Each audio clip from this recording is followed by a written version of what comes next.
bite-sized learning feature that Courseplay has, that this can be enabled. It can be created, of course, by the L&D team, and then learners can, like you mentioned, anytime learning.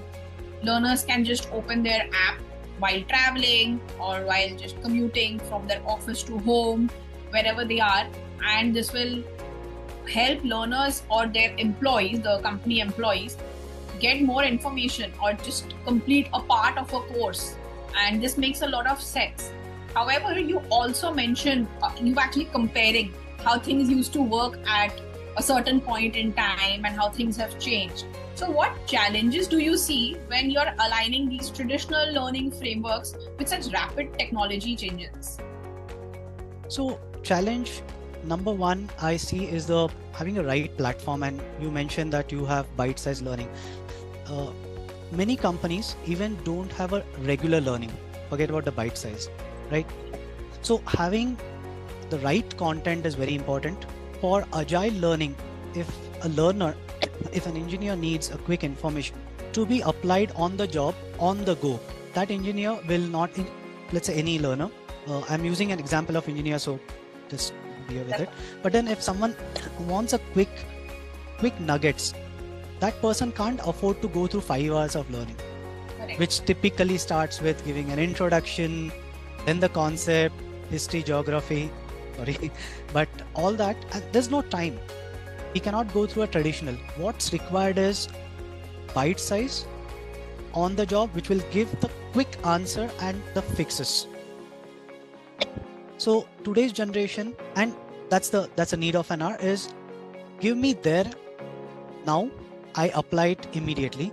I don't have time to wait for 5 years. So bite-sized learning. So basically, to answer you, what are different things and challenges?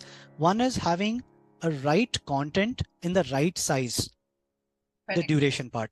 Second is a right platform, because finally it needs to get consumed in a right fashion, like mobile learning on the go.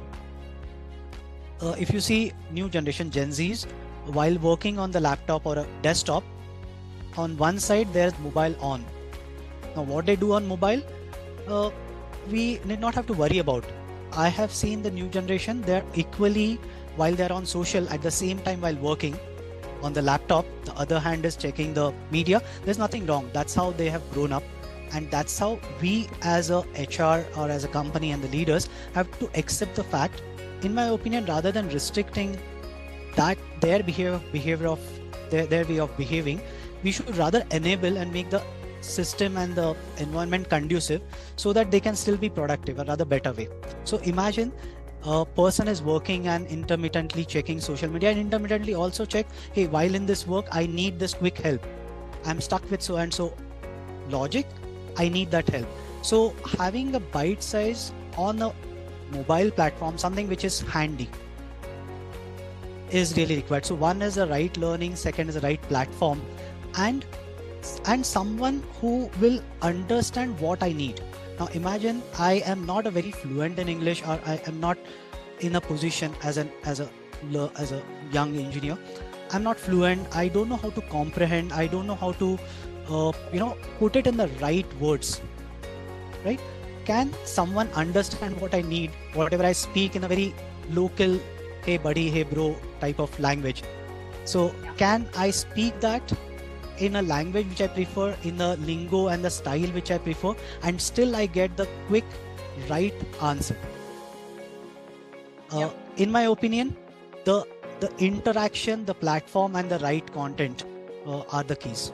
That actually perfectly answers my question, because in the end we all just want to be understood, and I think L&D capabilities should enable all generations. Absolutely. To align